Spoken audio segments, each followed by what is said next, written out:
ദൈവ തിരുനാമത്തിന് മഹത്വമുണ്ടാകട്ടെ. കർത്താവിൽ പ്രിയരെ, ദൈവത്തിൻ്റെ വചനം നമ്മുടെ കാലുകൾക്ക് വിളക്കും ഊഴ്വഴികൾക്ക് പ്രകാശവുമാകുന്നു. നമ്മുടെ ജീവിതയാത്രയെ പ്രകാശിപ്പാൻ ദൈവത്തിൻ്റെ വചനം മുഖാന്തരമാകട്ടെ. ആ വെളിച്ചം കണ്ട് നടക്കാൻ ദൈവത്തിൻ്റെ ആത്മാവ് നിങ്ങളുടെ ഹൃദയങ്ങളെ പ്രേരിപ്പിക്കട്ടെ. വചനം ഒരു തത്വമല്ല, വചനം ഒരു വ്യക്തിയുടെ ജീവിത അനുഭവമായി മാറേണ്ടതാണ്. പലപ്പോഴും ദൈവവചനത്തെ ക്രിസ്തീയ തത്വമായിട്ടാണ് പല ആളുകളും സമീപിക്കുന്നത്.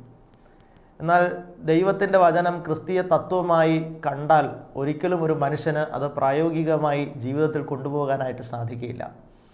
പഴയ നിയമസമൂഹം ദൈവവചനത്തെ ഒരു തത്വമായി, ഒരു നിയമസംഹിതയായി കണ്ട ഒരു സമൂഹമായിരുന്നു.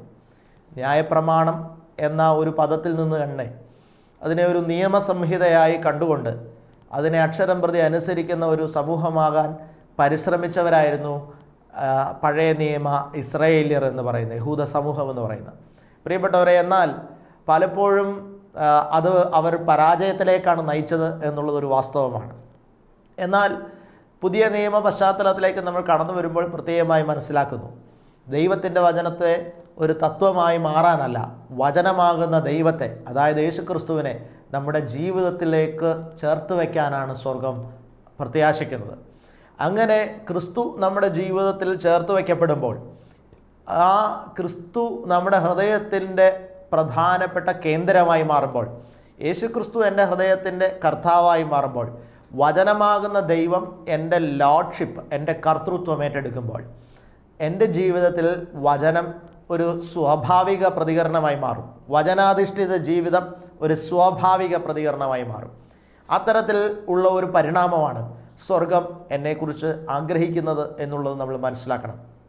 പലപ്പോഴും വേദപുസ്തകത്തിൽ പറയപ്പെടുന്ന ഒരു മനുഷ്യൻ, ഒരു ക്രിസ്ത്യാനി ഉപേക്ഷിക്കേണ്ട ഉപേക്ഷകൾ, അയാൾ സ്വീകരിക്കേണ്ട ചില ജീവിത ശൈലികൾ, ഇതൊക്കെ വലിയ ഭാരമെന്ന വണ്ണമാണ് മനുഷ്യൻ്റെ ഹൃദയത്തിൽ അനുഭവപ്പെടുന്നത്. ഇതൊക്കെ നടക്കുന്ന കാര്യമാണോ എന്ന് ക്രിസ്തുവിൽ വിശ്വസിക്കുന്ന ക്രിസ്ത്യാനികൾ പോലും പലപ്പോഴും ചോദിക്കുന്നത് കാണാറുണ്ട്. അപ്പോൾ അത്തരത്തിൽ നമ്മൾ ക്രിസ്തുവിൻ്റെ കൽപ്പനകളെയും സുവിശേഷങ്ങളെയും സമീപിക്കുന്നതിൽ നിന്ന് വ്യത്യസ്തമായി ദൈവത്തിൻ്റെ വചനത്തെ എൻ്റെ ഹൃദയത്തിൻ്റെ ഒരാവേശമായി പരിണമിപ്പിക്കാൻ എനിക്ക് സാധിക്കണം. ദൈവത്തിൻ്റെ വചനം ഒരു ഭാരമായി നിൽക്കുന്നിടത്തു നിന്ന് ദൈവത്തിൻ്റെ വചനം എൻ്റെ ഹൃദയത്തിൻ്റെ ഒരാവേശമായി പരിണമിക്കുന്ന ഒരു രൂപാന്തരം എൻ്റെ ജീവിതത്തിൽ സംഭവിക്കണം. അതെങ്ങനെയാണ് സംഭവിക്കുന്നത്? വേദപുസ്തകം ഉപേക്ഷിക്കണം എന്ന് പറയുന്ന ചില കാര്യങ്ങൾ അത് സന്തോഷത്തോടു കൂടി ഉപേക്ഷിക്കാൻ, അതൊരു ക്രിസ്തീയ നിയമമായതുകൊണ്ട് ഉപേക്ഷിക്കാനല്ല, അത് വചന നിയമമായതുകൊണ്ട് ഉപേക്ഷിക്കാനല്ല, അത് ന്യായപ്രമാണമായതുകൊണ്ട് ഉപേക്ഷിക്കാനല്ല, മറിച്ച് അതിനെ ക്രിസ്തുവിനോടുള്ള സ്നേഹത്തെ പ്രതി, ബന്ധത്തെ പ്രതി ആവേശത്തോടെ ഉപേക്ഷിക്കാൻ നമ്മുടെ ഹൃദയത്തിന് സാധിക്കണമെന്നുള്ളതാണ്. പലപ്പോഴും ഞാനിങ്ങനെ പറയാറുണ്ട്, രോഗങ്ങളോ പ്രയാസങ്ങളോ ഒക്കെ വരുന്ന സമയത്ത് നമ്മളിൽ ഉണ്ടാകുന്ന ഒരു പ്രധാന ശാരീരിക അസ്വസ്ഥതയാണ് വോമിറ്റിംഗ് സെൻസേഷൻ എന്ന് പറയുന്നത്, അല്ലെങ്കിൽ ഛർദിൽ എന്ന് പറയുന്നത്. വയറൊക്കെ അസ്വസ്ഥമാണെന്നുണ്ടെങ്കിൽ പലപ്പോഴും ഛർദി ഉണ്ടാകുന്നത് സ്വാഭാവികമാണ്.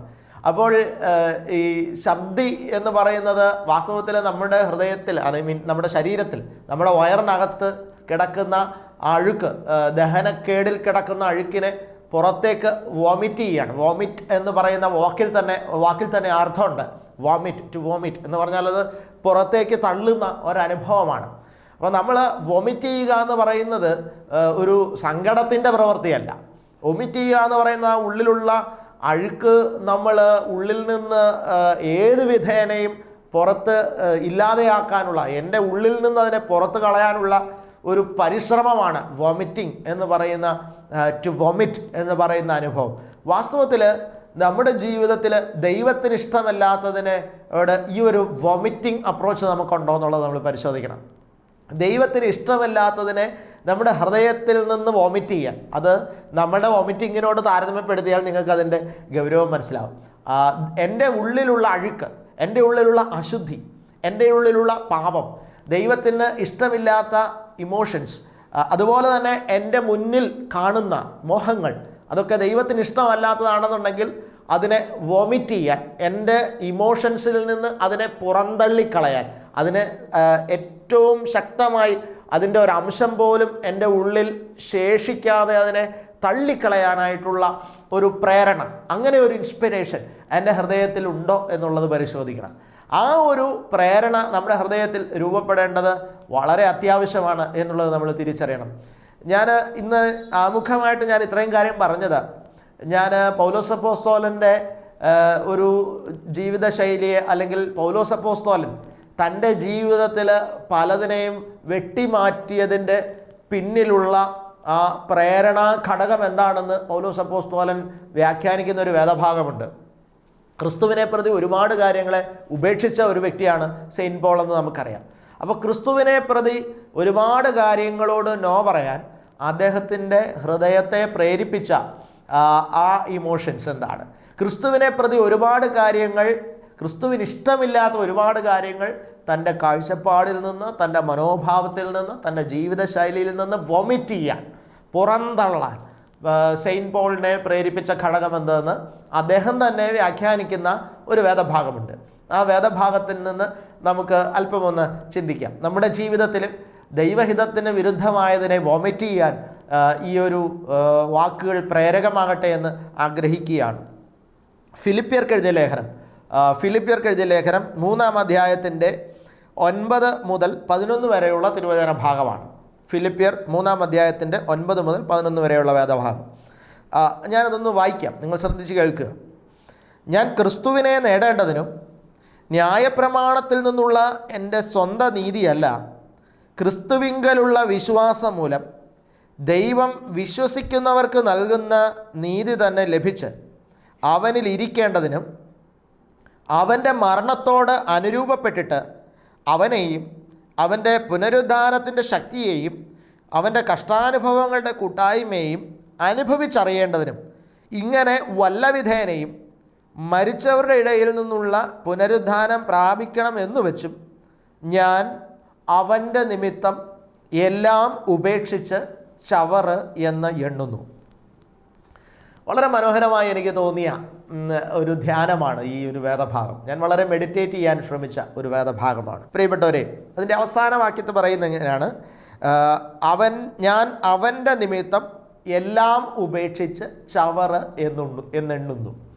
പൗലോസ് അപ്പോസ്തലൻ ഒരുപാട് കാര്യങ്ങളെ ക്രിസ്തുവിനെ പ്രതി ഉപേക്ഷിക്കുക എന്ന പദത്തിൻ്റെ ഞാൻ ആദ്യം സൂചിപ്പിച്ച വാക്ക് ഞാൻ ചേർക്കട്ടെ, വൊമിറ്റ് ചെയ്ത ഒരു വ്യക്തിയാണ്. ക്രിസ്തുവിനെ പ്രതി ഒരുപാട് കാര്യങ്ങൾ പുറന്തള്ളിയ ഒരു വ്യക്തിയാണ്. അങ്ങനെ നമുക്കറിയാം, ഏറ്റവും വിദ്യാഭ്യാസ യോഗ്യതയുള്ള ഒരു വ്യക്തിയാണ്. ഗമാലിയേലിൻ്റെ ശിഷ്യനായിരുന്ന ഒരാളാണ്. യഹൂദ ന്യായപ്രമാണ ഗ്രന്ഥങ്ങളെക്കുറിച്ച് അവഗാഹമായ പാണ്ഡിത്യമുള്ള വ്യക്തിയായിരുന്നു പൗലോസ് അപ്പോസ്തലൻ. അതുപോലെ തന്നെ അവരുടെ മതപ്രമാണിമാരിൽ ഒരു പരീക്ഷ പ്രമാണിയായി നിലനിന്നിരുന്നൊരു വ്യക്തിയാണ് പൗലോസ് അപ്പോസ്തലൻ. അങ്ങനെ ഒരുപാട് സ്ഥാനങ്ങൾ, ഒരുപാട് മാനങ്ങൾ, അക്സെപ്റ്റൻസ്, ഒരു കമ്മ്യൂണിറ്റിയുടെ ഇടയിൽ ഒരു ഉന്നത സ്ഥാനീയനായി മാറാവുന്ന ഒരു വലിയ കഴിവുള്ള ഒരു വ്യക്തിത്വമായി നിലനിന്ന പൗലോസ് അപ്പോസ്തലൻ അതെല്ലാം ഉപേക്ഷിച്ചു വാസ്തവത്തിൽ ക്രിസ്തുവിനെ പ്രതി, ക്രിസ്തുവുമായിട്ടുള്ള തൻ്റെ ബന്ധത്തിൽ തനിക്ക് ലഭിക്കാവുന്ന, ഈ ഭൂമിയിൽ ലഭിക്കാമായിരുന്ന അക്സെപ്റ്റൻസ്, സാമ്പത്തിക മെച്ചങ്ങൾ, സമൂഹത്തിൽ ലഭിക്കുന്ന മാന്യത, മറ്റുള്ളവരുടെ മുന്നിൽ നിന്ന് ലഭിക്കുന്ന സ്ഥാനങ്ങൾ എല്ലാം വേണ്ടാന്ന് വെച്ചു. ഒരുപാട് കാര്യങ്ങളെ വൊമിറ്റ് ചെയ്ത ഒരു വ്യക്തിയാണ് സെയിൻറ്റ് പോൾ. അങ്ങനെ ഈ വക കാര്യങ്ങളെല്ലാം തൻ്റെ ജീവിതത്തിൽ നിന്ന് വൊമിറ്റ് ചെയ്യാൻ തന്നെ പ്രേരിപ്പിച്ച, തനിക്ക് സഹായകമായ 4 പ്രധാനപ്പെട്ട ചിന്തകളാണ് സെയിൻറ്റ് പോൾ ഇവിടെ പറയുന്നത്. നമ്മുടെ ജീവിതത്തിലും ക്രിസ്തുവിനെ പ്രതി, ദൈവഹിതാനുസൃതം ജീവിക്കുന്നതിനെ പ്രതി പലതും വൊമിറ്റ് ചെയ്യാൻ, പലതും പുറന്തള്ളാൻ നമ്മളെയും ഈ ഘടകങ്ങൾ പ്രേരിപ്പിക്കട്ടെ എന്ന് ആഗ്രഹിക്കുകയാണ്. 4 കാര്യങ്ങൾ ഏതെല്ലാമാണെന്നുള്ളത് നമുക്ക് ഓരോന്നോരോന്നായിട്ട് നോക്കാം. ഒന്നാമതായി, ഞാൻ ക്രിസ്തുവിനെ നേടേണ്ടതിനും ന്യായപ്രമാണത്തിൽ നിന്നുള്ള എൻ്റെ സ്വന്തം നീതിയല്ല, ക്രിസ്തുവിങ്കലുള്ള വിശ്വാസം മൂലം ദൈവം വിശ്വസിക്കുന്നവർക്ക് നൽകുന്ന നീതി തന്നെ ലഭിച്ച് അവനിൽ ഇരിക്കേണ്ടതിനും അവൻ്റെ മരണത്തോട് അനുരൂപപ്പെട്ടിട്ട് അവനെയും അവൻ്റെ പുനരുദ്ധാനത്തിൻ്റെ ശക്തിയെയും അവൻ്റെ കഷ്ടാനുഭവങ്ങളുടെ കൂട്ടായ്മയും അനുഭവിച്ചറിയേണ്ടതിനും ഇങ്ങനെ വല്ല വിധേനയും മരിച്ചവരുടെ ഇടയിൽ നിന്നുള്ള പുനരുദ്ധാനം പ്രാപിക്കണം എന്നു വെച്ചും ഞാൻ അവൻ്റെ നിമിത്തം സകലതും ഉപേക്ഷിച്ച ചവറ് എന്നുന്നു. ഒന്നാമതായിട്ട് താൻ പറയുന്നത്, ഞാൻ ക്രിസ്തുവിനെ നേടേണ്ടതിന്. അപ്പോൾ പൗലോസ് അപ്പോസ്തലൻ തൻ്റെ ഉള്ളിലുള്ള മോഹങ്ങളെയും തനിക്ക് ലഭ്യമാകാൻ സാധ്യതയുള്ള സ്ഥാനമാനങ്ങളെയും സൗകര്യങ്ങളെയും ഒമിറ്റ് ചെയ്യുന്നതിൻ്റെ പ്രധാനപ്പെട്ട കാര്യം തനിക്ക് ക്രിസ്തുവിനെ നേടണം എന്നുള്ള സുപ്രധാനമായ ആഗ്രഹമാണ്. ക്രിസ്തുവിനെ എനിക്ക് നേടണം, എനിക്ക് ക്രിസ്തുവിനെ നേടണമെന്ന തീവ്രമായ ഒരു അഭിവാഞ്ച അപ്പോസ്തലൻ്റെ ഹൃദയത്തെ ഭരിച്ചിരുന്നു. നമുക്ക് ഇന്ന് നമ്മുടെ ജീവിതത്തിൽ പല കാര്യങ്ങളും വേണ്ടാന്ന് വയ്ക്കാൻ പറ്റാത്തതിൻ്റെ കാരണം ഈ ക്രിസ്തുവിനെ എനിക്ക് നേടണമെന്നും സ്വന്തമാക്കണമെന്നുമുള്ള തീവ്രമായ ഒരു അഭിവാഞ്ച നമ്മുടെ ഹൃദയത്തിൽ ഇല്ല എന്നുള്ളതാണ്. പക്ഷേ നമ്മുടെ ഒരു ചിന്ത എന്താണെന്നറിയാമോ? ക്രിസ്തുവിനെ എനിക്ക് നേടണം എന്നുള്ള ഒരു തോന്നലൊന്നും നമുക്കില്ല. നമ്മൾ പലപ്പോഴും വിചാരിക്കുന്നത് ക്രിസ്തുവിനെ ഞാൻ നേടിയിരിക്കുന്നു എന്നുള്ളതാണ്. ക്രിസ്തു എൻ്റെ കൂടെ ഉണ്ട്, ഈ ക്രിസ്തുവിനെ ഞാൻ നേടിയിരിക്കുന്നു എന്നുള്ളതാണ്. പ്രിയപ്പെട്ടവർ, ഇത് പലപ്പോഴും ഒരു തെറ്റിദ്ധരിക്കപ്പെട്ട ഒരു ചിന്തയായിട്ട് എനിക്ക് തോന്നാറുണ്ട്. നമ്മളിൽ പലരും ക്രിസ്തുവിനെ നേടുക എന്നതുകൊണ്ട് എന്താണ് ഉദ്ദേശിച്ചത്? നമ്മുടെ വ്യക്തി ജീവിതത്തിൽ ക്രിസ്തുവിൻ്റെ പല ഇൻ്റർഫിയറൻസും ഉണ്ടായിട്ടുണ്ടാകാം. ദൈവം ഇടപെട്ട പല സന്ദർഭങ്ങളും നമ്മുടെ വ്യക്തി ജീവിതത്തിൽ ഉണ്ടായിട്ടുണ്ടാകാം. ഉദാഹരണം പറഞ്ഞാൽ, നിങ്ങളെ ദൈവം സംരക്ഷിച്ച ചില ഇടങ്ങളുണ്ടാകാം, ദൈവത്തിൻ്റെ കരുതലുണ്ടായ ചില സ്പേസ് നിങ്ങൾക്ക് ഉണ്ടായിട്ടുണ്ടാകാം. മരണം വരെ സംഭവിക്കേണ്ടതായിരുന്നു, പക്ഷെ അവിടെ ദൈവം അത്ഭുതകരമായിട്ട് ദൈവത്തിൻ്റെ ഒരു ഇടപെടലിലൂടെ നിങ്ങൾ രക്ഷപ്പെട്ട അനുഭവം ഉണ്ടാകാം. ചില രോഗങ്ങൾ നിങ്ങൾക്ക് വന്നപ്പോൾ ദൈവം നിങ്ങളെ സൗഖ്യപ്പെടുത്തിയ അനുഭവം ഉണ്ടാകാം. ചില ജോലി വാങ്ങിച്ച് നിങ്ങൾക്ക് ലഭിച്ച അനുഭവങ്ങൾ, നിങ്ങളുടെ വലിയ ക്രൈസിസിൻ്റെ സമയത്ത് പലയിടത്തും ദൈവത്തിൻ്റെ ഇടപെടലുണ്ടായ അനുഭവങ്ങൾ നിങ്ങൾക്കുണ്ടായിട്ടുണ്ടാകും. അങ്ങനെ ദൈവം നിങ്ങളുടെ ലൈഫിൻ്റെ ഏതെങ്കിലുമൊക്കെ ഘട്ടങ്ങളിൽ ഇടപെട്ടിട്ടുണ്ടെങ്കിൽ നിങ്ങൾ വിചാരിക്കുന്നു, ഞാൻ പറയുന്നത് ശ്രദ്ധിച്ച് കേൾക്കണം, നിങ്ങളുടെ ലൈഫിൻ്റെ ഏതെങ്കിലുമൊക്കെ ഘട്ടത്തിൽ ക്രിസ്തു ഇടപെട്ടിട്ടുണ്ടെങ്കിൽ നിങ്ങൾ വിചാരിക്കുന്നു, നിങ്ങൾ തെറ്റിദ്ധരിക്കുന്നു ക്രിസ്തുവിനെ നിങ്ങൾ നേടി എന്ന്. എന്നാൽ ക്രിസ്തു നിങ്ങളുടെ ജീവിതത്തിൽ പല സ്ഥലങ്ങളിൽ ഇടപെട്ടു എന്നുള്ളത് കൊണ്ട് നിങ്ങൾ ക്രിസ്തുവിനെ നേടിയവരാകണമെന്ന് നിർബന്ധമില്ല. ഇത് മനസ്സിലാക്കണം പ്രിയപ്പെട്ടവരെ. ക്രിസ്തു എനിക്കൊരു രോഗസൗഖ്യം തന്നു എന്നുള്ളതുകൊണ്ട് ഞാൻ ക്രിസ്തുവിനെ നേടിയ ആളായിക്കൊള്ളണമെന്നൊന്നുമില്ല. ക്രിസ്തു എനിക്ക് ഒരു വിഷയത്തിൽ ഇടപെട്ടു എന്നുള്ളത് കൊണ്ടൊന്നും, എൻ്റെ മരണത്തിൽ നിന്ന് എന്നെ രക്ഷിച്ചു എന്നുള്ളത് കൊണ്ടൊന്നും ഞാൻ ക്രിസ്തുവിനെ നേടിയ ആളാകണമെന്നൊന്നുമില്ല. ക്രിസ്തുവിനെ നേടിയ ആളായാൽ മാത്രമേ ഞാൻ നിത്യത സ്വന്തമാക്കുകയുള്ളൂ. എനിക്ക് ക്രിസ്തു രോഗസൗഖ്യം തന്നു എന്നുള്ളത് കൊണ്ട് എനിക്ക് നിത്യത കിട്ടിക്കൊള്ളണമെന്നൊന്നുമില്ല. 10 കുഷ്ഠരോഗികളെ ക്രിസ്തു സുഖപ്പെടുത്തിയത് നമ്മൾ ബൈബിളിൽ കാണുന്നുണ്ട്. അവസാനം മടങ്ങി വന്ന് നന്ദി പറഞ്ഞത് വിജാതീയനായ ഒരാൾ മാത്രമാണ്, ബാക്കി 9 പേരും വന്നില്ല. ആ 9 പേർക്ക് ക്രിസ്തുവിൻ്റെ സൗഖ്യം കിട്ടിയവരാണ്, ക്രിസ്തു ഇടപെട്ടതാണ്. പക്ഷെ അവർക്ക് രക്ഷയുടെ സാധ്യത നഷ്ടപ്പെട്ടു. അവർ മടങ്ങി വരാത്തത് കൊണ്ട്, അനുഗമനത്തിലേക്ക് അവർ വരാത്തത് കൊണ്ട് രക്ഷയുടെ സാധ്യത അവർക്ക് നഷ്ടപ്പെട്ടു. കിട്ടിയ സൗഖ്യം വാങ്ങിച്ചുകൊണ്ട് വീട്ടിൽ പോയി. പ്രിയപ്പെട്ടവരെ, അപ്പോൾ ഈ 9 കുഷ്ഠരോഗികൾ നമുക്ക് പാഠമാണ്. നമ്മുടെ ജീവിതത്തിൽ ക്രിസ്തു രോഗസൗഖ്യം തന്നു എന്നുള്ളത് കൊണ്ട് നമ്മൾ രക്ഷയുടെ അവകാശികളായി എന്ന് വിചാരിക്കല്ലേ, ക്രിസ്തുവിനെ നേടി എന്ന് വിചാരിക്കല്ലേ. ക്രിസ്തുവിനെ നേടി എന്നെനിക്ക് പറയാൻ കഴിയണമെങ്കിൽ ഞാൻ ക്രിസ്തുവിനെ അനുസരിച്ചും അവൻ്റെ കൽപ്പനകളെ പാലിച്ചും ജീവിക്കുന്ന ഒരാളായി മാറണം. ഞാൻ ക്രിസ്തുവിനെ നേടി എന്ന് എന്നെക്കുറിച്ച് സാക്ഷ്യപ്പെടുത്തേണ്ടത് ക്രിസ്തു തന്നെയാണ്. ഇത് വളരെ പ്രധാനപ്പെട്ട ഒരു കാര്യമാണ്. പലതരത്തിലുള്ള സാക്ഷ്യങ്ങൾ ഇന്ന് നമ്മുടെ ചുറ്റും കാണുന്നുണ്ട്. 3 തരത്തിലുള്ള സാക്ഷ്യമുണ്ട്. ഒന്ന്, ഞാൻ എന്നെക്കുറിച്ച് തന്നെ സാക്ഷ്യം പറയുന്നത്, അതൊരു സാക്ഷ്യമാണ്. ഞാൻ എന്നെക്കുറിച്ച് തന്നെ സാക്ഷ്യം പറയുന്നു. രണ്ടാമത്തേത്, വേറൊരാൾ എന്നെക്കുറിച്ച് സാക്ഷ്യം പറയുന്നു, വേറൊരാൾ എന്നെക്കുറിച്ച് സാക്ഷ്യം പറയുന്നു. മൂന്നാമത്തേത്, ക്രിസ്തു എന്നെക്കുറിച്ച് സാക്ഷ്യം പറയുന്നു. ഇതാണ് 3 സാക്ഷ്യങ്ങൾ. എന്തൊക്കെയാണ്? ഒന്ന്, ഞാൻ എന്നെക്കുറിച്ച് തന്നെ സാക്ഷ്യം പറയുന്നു. 2, വേറൊരാൾ എന്നെക്കുറിച്ച് സാക്ഷ്യം പറയുന്നു. 3, ക്രിസ്തു എന്നെക്കുറിച്ച് സാക്ഷ്യം പറയുന്നു. പ്രിയപ്പെട്ടവരെ, ഇവിടെ ഞാൻ എന്നെക്കുറിച്ച് സാക്ഷ്യം പറഞ്ഞാലും വേറൊരാൾ എന്നെക്കുറിച്ച് സാക്ഷ്യം പറഞ്ഞാലും ക്രിസ്തു എന്നെക്കുറിച്ച് സാക്ഷ്യം പറയുന്നില്ല എങ്കിൽ ആദ്യത്തെ 2 സാക്ഷ്യവും വേസ്റ്റായിപ്പോയി. നമ്മൾ മനസ്സിലാക്കേണ്ട ഒരു പ്രധാനപ്പെട്ട കാര്യമാണ്. നമ്മളൊക്കെ ഒത്തിരി സാക്ഷ്യം പറയുന്ന ആൾക്കാരാണ്, അതുകൊണ്ട് പ്രത്യേകം ശ്രദ്ധിക്കേണ്ടതാണ്. ഞാൻ നന്നായി, ഞാൻ മാനസാന്തരപ്പെട്ടു, ഞാൻ ക്രിസ്തുവിലാണ് ഇപ്പോൾ ജീവിക്കുന്നതെന്ന് ഞാൻ വിളിച്ചു പറയുന്നതും അതിനേക്കാൾ കുറച്ചുകൂടെ മെച്ചമാണ് ഞാൻ ക്രിസ്തുവിലാണ് ജീവിക്കുന്നതെന്ന് വേറൊരാൾ പറയുന്നത്. അതിനേക്കാൾ കുറച്ചുകൂടെ മെച്ചപ്പെട്ട ഒരവസ്ഥയാണ്. പക്ഷേ ഇത് രണ്ടും ഉണ്ടായാലും ഇവൻ മാനസാന്തര ജീവിതമാണ് നയിക്കുന്നത്, ഇവൻ എന്നെ നേടിയവനാണ് എന്ന് യേശു ക്രിസ്തു പിതാവിൻ്റെ അടുത്ത് എന്നെക്കുറിച്ചൊരു സാക്ഷ്യം പറയുന്ന ലെവലിലോട്ട് എൻ്റെ ആധ്യാത്മികത എത്തിയില്ലെന്നുണ്ടെങ്കിൽ ആദ്യത്തെ 2 സാക്ഷ്യവും വേസ്റ്റാണ്. അത് ഗൗരവത്തോടെ നമ്മൾ മനസ്സിലാക്കേണ്ട ഒരു കാര്യമുണ്ട്. അപ്പോൾ ഇവിടെ ഞാൻ ക്രിസ്തുവിനെ നേടുക എന്ന് പറഞ്ഞാൽ അത് ക്രിസ്തുവിനാൽ സാക്ഷീകരിക്കപ്പെട്ട ഒരവസ്ഥയാണ്. ഞാൻ ക്രിസ്തുവിലാണ് ജീവിക്കുന്നതെന്ന് ക്രിസ്തുവിനാൽ സാക്ഷീകരിക്കപ്പെടുന്ന ഒരവസ്ഥയിലോട്ട് ഞാൻ എത്തണം. അതാണ് ക്രിസ്തുവിനെ നേടുന്ന അനുഭവം. അല്ലാതെ എൻ്റെ ജീവിതത്തിലെ ദൈവത്തിന് എന്തിനാ ദൈവം എനിക്ക് രോഗസൗഖ്യം തന്നത്, എൻ്റെ ജീവിതത്തിൽ ചില ഇടപെടലുകളൊക്കെ ദൈവം നടത്തി, അത് ദൈവം നടത്തിയതല്ലെന്നൊന്നും പറയാൻ ഞാനാളല്ല. ദൈവം നിങ്ങളുടെയൊക്കെ ജീവിതത്തിൽ പല ഇടപെടലുകൾ നടത്തി. എന്തിനാ ഇടപെടൽ നടത്തിയത്?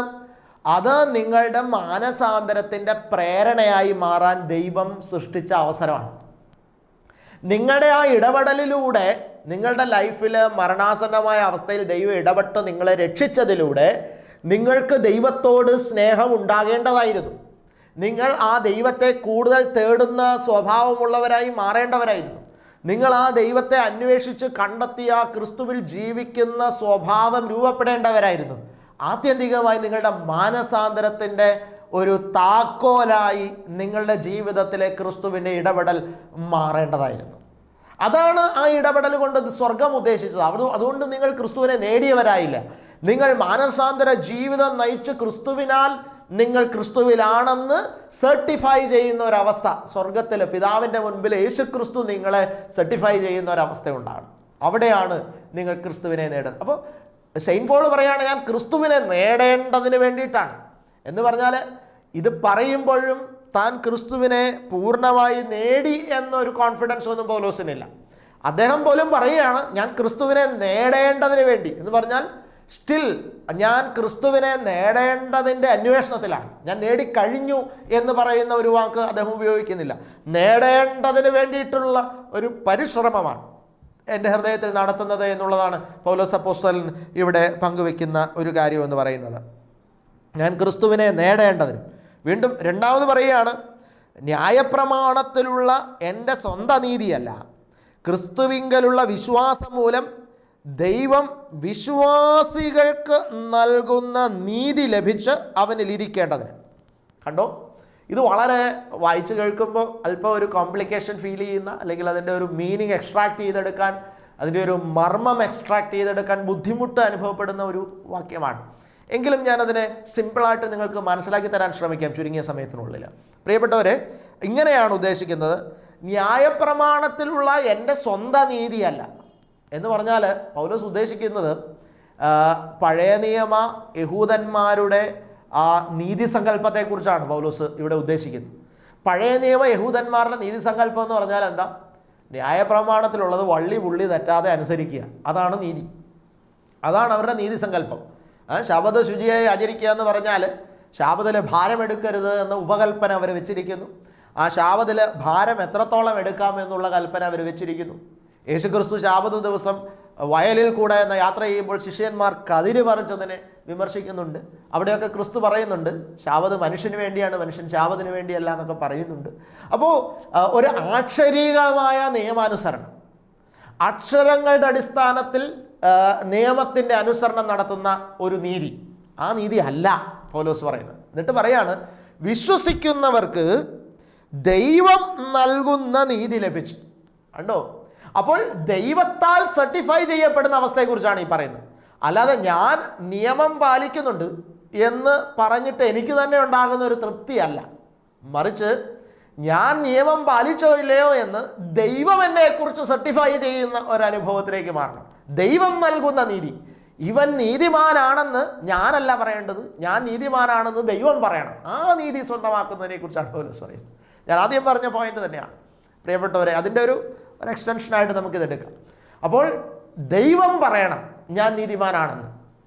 പൗലോസ് അപ്പോൾ നഥാനിയേലിനെ കുറിച്ച് യേശു ക്രിസ്തു പറയുന്ന ഒരു സ്റ്റേറ്റ്മെൻ്റ് ഉണ്ടല്ലോ, ഇവൻ സാക്ഷാൽ ഇസ്രായേലിന് ഇവന് കപടമില്ല. വാസ്തവത്തിൽ അതാണ് ടെസ്റ്റിമണി. യേശു ക്രിസ്തു എന്നെക്കുറിച്ച് പറയണം ഇവൻ നീതിമാനാണ്. ഇവൻ നീതിമാനാണ്.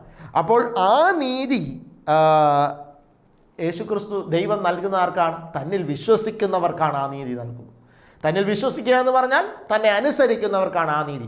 ആ നീതി സ്വന്തമാക്കാൻ വേണ്ടിയിട്ട് എന്ന് പറയാണ്. അപ്പോൾ ഒന്നാമതായിട്ട് ക്രിസ്തുവിനെ തന്നെ സ്വന്തമാക്കുന്നതിന്, നേടേണ്ടതിന് വേണ്ടി. 2, ദൈവത്താൽ സർട്ടിഫൈ ചെയ്യപ്പെടുന്ന നീതി എനിക്ക് ലഭ്യമാകാൻ, ദൈവം ഞാൻ നീതിമാനാണെന്ന് ഡിക്ലെയർ ചെയ്യുന്ന ഒരു അനുഭവം സ്വന്തമാക്കാൻ വേണ്ടിയിട്ട്.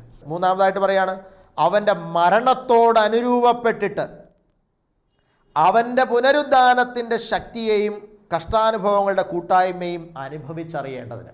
കണ്ടോ, യേശുക്രിസ്തുവിൻ്റെ മരണത്തോട് അനുരൂപപ്പെടാൻ ഒരാഗ്രഹം സെയിൻറ്റ് പോളിൻ്റെ ഉള്ളിൽ തോന്നുകയാണ്. ആ തോന്നൽ ഒരു ഒരു ഒരു ഡിപ്രസീവായിട്ടുള്ളൊരു തോന്നലല്ല, അല്ലെങ്കിൽ ഒരു സതി സമ്പ്രദായം പോലത്തെ ഒരു തോന്നലല്ല. എന്താ, ഈ പഴയ, നമുക്കറിയാം, നിരോധിക്കപ്പെട്ട, നിയമം മൂലം നിരോധിക്കപ്പെട്ട ഒരു പഴയ സംവിധാനമാണ് സതി. സ്കൂളിലൊക്കെ പഠിക്കുന്നുണ്ട്. അപ്പോൾ ഈ സതി എന്ന് പറഞ്ഞാൽ ഭർത്താവ് മരിച്ചു കഴിയുമ്പോൾ ഭർത്താവിൻ്റെ ചിതയിലോട്ട് ഭാര്യയും ചാടി മരിക്കുക എന്നുള്ളതാണ്. അപ്പോൾ ഈ സതി സമ്പ്രദായം പോലെ ഉള്ള ഒരു മരണത്തിൻ്റെ ആഗ്രഹമല്ല. അതായത് എൻ്റെ കർത്താവ് ക്രൂശേ മരിച്ചു, അപ്പോൾ അവൻ്റെ മരണത്തോടങ്ങ് അനുരൂപപ്പെട്ടേക്കാം എന്ന് പറഞ്ഞാൽ അതുപോലെ ഞാനും അങ്ങ് മരിച്ചേക്കാം, എൻ്റെ ഗുരുവിനെ പ്രതി ഞാനും മരിക്കുന്നു. അങ്ങനെ ഒരു ഡിപ്രസീവായിട്ടുള്ള ഒരു മരണത്തിൻ്റെ അന്വേഷണമല്ല സെയിൻറ്റ് പോൾ നടത്തുന്നത്. അല്ലെങ്കിൽ എൻ്റെ ഗുരുവിൻ്റെ വിശ്വസ്ത ശിഷ്യനാണെന്ന് പ്രൂവ് ചെയ്യാൻ വേണ്ടിയിട്ട് എൻ്റെ ഗുരു മരിച്ചതുപോലെ ഞാനും കൂടെ അങ്ങ് മരിച്ചേക്കാമെന്ന് വിചാരിക്കുന്ന അങ്ങനത്തെ ഒരു ശിഷ്യത്വത്തിൻ്റെ നിലവാരമല്ല സെയിൻറ്റ് പോൾ ഇവിടെ പറയുന്നത്. പിന്നെ എന്താണ് പൗലോസ് പറയുന്നത്? അവൻ്റെ മരണത്തോട് അനുരൂപപ്പെട്ടിട്ട് അതുമൂലമുള്ള പുനരുദ്ധാനത്തിൻ്റെ ശക്തി സ്വന്തമാക്കാനാണ് ആഗ്രഹിക്കുന്നത്. അപ്പോൾ യേശുക്രിസ്തുവിൻ്റെ മരണത്തോട് അനുരൂപപ്പെടുക എന്ന് പറഞ്ഞാൽ അതൊരു മരണത്തോട് മാത്രമുള്ള അനുരൂപപ്പെടലല്ല, അത് പുനരുദ്ധാനത്തോടു കൂടിയുള്ള അനുരൂപപ്പെടലാണ്. അപ്പോൾ അതാണ് ആ ക്രിസ്തുവിൻ്റെ മരണത്തിൻ്റെ ഒരു പ്രത്യേകത. അവിടെ ഞാൻ ക്രിസ്തുവിനോട് ചേർന്ന് മരിക്കുമ്പോൾ എനിക്ക് ഓപ്പൺ ആക്കപ്പെടുന്ന ഡോർ ഏതാണെന്നറിയാമോ? ക്രിസ്തുവിനോട് ചേർന്ന് ഉയർക്കാനുള്ള ഡോറാണ് എനിക്ക് ഓപ്പൺ ആക്കപ്പെടുന്നത്. അപ്പോൾ ആ ഡോറിലേക്ക് പ്രവേശിക്കാനാണ് പൗലോസ് ആഗ്രഹിക്കുന്നത്. എന്ന് പറഞ്ഞാൽ വെറുതെ മരിക്കുക എന്നുള്ളതല്ല, ആ മരണത്തിനപ്പുറം പുനരുദ്ധാനം എനിക്ക് സംലഭ്യമാകണമെങ്കിൽ ക്രിസ്തുവിനോട് കൂടെ എനിക്ക് മരിച്ചേ പറ്റൂ. അവൻ്റെ മരണത്തോടും അവൻ്റെ കഷ്ടാനുഭവങ്ങളോടും അനുരൂപപ്പെട്ട് ആ പുനരുദ്ധാനത്തിൻ്റെ അനുഭവത്തെ അനുഭവിച്ചറിയേണ്ടതിനും. എന്നിട്ട് 4ാമത് പറയാണ്, ഇങ്ങനെ വല്ല വിധേനയും മരിച്ചവരുടെ ഇടയിൽ നിന്നുള്ള പുനരുദ്ധാനം പ്രാപിക്കണമെന്ന് വെച്ച്. കണ്ടോ, ഇങ്ങനെ എങ്ങനെയെങ്കിലും എനിക്ക് പുനരുദ്ധാനം ചെയ്യപ്പെട്ടേ പറ്റൂ. അതാണ് പൗലോസ് പറയുന്നത്. എൻ്റെ ഉള്ളിൽ എനിക്ക് ഉയർത്തെഴുന്നേറ്റേ പറ്റൂ. അങ്ങനെ ഒരു തീവ്രമായൊരു ലക്ഷ്യം, എങ്ങനെ വല്ല വിധേനയും ഏത് വിധത്തിലും എനിക്ക് മരിച്ചവരുടെ ഇടയിൽ നിന്ന് ഉയർത്തെഴുന്നേറ്റ് കർത്താവിൻ്റെ കൂടെ ഇരുന്നേ പറ്റത്തുള്ളൂ. ആ തീവ്രമായൊരു അഭിവാഞ്ച പൗലോസ് അപ്പോസ്തലൻ്റെ ഉള്ളത്തെ ഭരിക്കുകയാണ്. അങ്ങനെ വല്ല വിധേനയും ഇവരുടെ ഇടയിൽ നിന്നൊന്ന് ഉയർത്തെഴുന്നേറ്റേ പറ്റൂ എന്ന തീവ്രമായ അഭിവാഞ്ചയിൽ നിന്നുകൊണ്ട് സകലതും ഉപേക്ഷിച്ച് സകലതും ചവറ് എന്നെണ്ണുന്നു എന്നാണ് പറയുന്നത്. പ്രിയപ്പെട്ടവരെ, അപ്പോൾ ഈ ആദ്യം പറഞ്ഞ ലക്ഷ്യങ്ങളാണ് സകലതും ചവറ് എന്നെണ്ണാൻ പൗലോസ് അപ്പോസ്തലനെ പ്രേരിപ്പിക്കുന്ന ആ ഘടകങ്ങൾ എന്ന് പറയുന്നത്. ആദ്യം കണ്ട ആ ഘടകങ്ങളാണ്, ആ ലക്ഷ്യങ്ങളാണ്, ഈ പറഞ്ഞ 4 ലക്ഷ്യങ്ങളാണ്. അപ്പം നമ്മുടെ ജീവിതത്തിൽ ഈ ലക്ഷ്യങ്ങളുണ്ടോ എന്ന് പരിശോധിക്കുക. 1, ക്രിസ്തുവിനെ നേടേണ്ടതിന്. 2, ദൈവത്താൽ നൽകപ്പെടുന്ന നീതി സ്വീകരിക്കേണ്ടതിന്. 3, അവൻ്റെ മരണത്തോടും കഷ്ടാനുഭവത്തോടും അനുരൂപപ്പെടേണ്ടതിന്. 4, എങ്ങനെങ്കിലും പുനരുദ്ധാനം പ്രാപിക്കേണ്ടതിന്. ഈ 4 ഘടകങ്ങളാണ് പൗലോസ് അപ്പോസ്തലനെ സകലതും ദൈവത്തിന് ഹിതകരമല്ലാത്തതെല്ലാത്തിനെയും ചവറ് എന്ന് എണ്ണി വൊമിറ്റ് ചെയ്യാൻ, പുറന്തള്ളാൻ പ്രേരിപ്പിച്ച ഘടകമെന്ന് പറയുന്നു. നമ്മുടെ ജീവിതത്തിലും സകലതും ദൈവഹിതത്തിന് വിരുദ്ധമായതിനെ സകലതിനെയും വൊമിറ്റ് ചെയ്യാനുള്ള ഇൻസ്പിരേഷനായിട്ട് പൗലോസ് അപ്പോസ്തലനെ ഇൻസ്പയർ ചെയ്ത ഈ ഘടകങ്ങൾ നമ്മുടെ ജീവിതത്തിലും വരട്ടെ. ആ ഇൻസ്പിരേഷൻ നമുക്ക് ലഭിക്കട്ടെ. അങ്ങനെ ക്രിസ്തുവിനെ പ്രതി സകലതും ചവറ് എന്നെണ്ണാൻ ദൈവത്തിൻ്റെ പരിശുദ്ധ റൂഹ നമ്മളെ സഹായിക്കട്ടെ എന്ന് ആശംസിച്ചുകൊണ്ട് വചന ശുശ്രൂഷ അവസാനിപ്പിക്കുന്നു. നമുക്ക് പ്രാർത്ഥിക്കാം. കരുണാസമ്പന്നനായ തമ്പുരാനെ, കേൾപ്പിച്ച ജീവൻ്റെ വചനങ്ങൾക്കായി സ്തോത്രം. സത്യത്തിൻ്റെ വെളിച്ചത്തിലേക്ക് ഞങ്ങളുടെ ഉള്ളങ്ങളെ നയിക്കുന്നതിനായി അങ്ങേക്ക് സ്തുതി. കർത്താവേ, ഞങ്ങൾക്കും പലതും ചവറെണ്ണെണ്ടതുണ്ട്. അങ്ങേക്ക് ഹിതകരമല്ലാത്ത എന്തെങ്കിലുമൊക്കെ ഞങ്ങളുടെ ജീവിത ശൈലികളിലും അനുദിന ജീവിതാവസ്ഥകളിലും ഉണ്ട് എങ്കിൽ അതിനെ ചവറെണ്ണി പുറന്തള്ളുവാൻ തക്കവണ്ണം ഞങ്ങളുടെ ഹൃദയത്തെ അവിടുന്ന് ശുദ്ധീകരിച്ച് ഒരുക്കി വഴി നടത്തുമാറാണോ എന്ന് പ്രാർത്ഥിക്കുന്നു. സമ്പൂർണ്ണമായി ഞങ്ങളെല്ലാവരെയും തൃക്കരങ്ങൾ സമർപ്പിക്കട്ടെ. അവിടുന്ന് ഞങ്ങളെ വഴി നടത്തണമേ, ഏറ്റെടുക്കണമേ, നിയന്ത്രിക്കണമേ. വിശുദ്ധ മാതാവേ, സകല വിശുദ്ധ പിതാക്കന്മാരെ ഞങ്ങൾക്ക് വേണ്ടി അപേക്ഷിക്കണമേ. പിതാവിൻ്റെയും പുത്രൻ്റെയും പരിശുദ്ധാത്മാവിൻ്റെയും നാമത്തിൽ തന്നെ. ആമേൻ.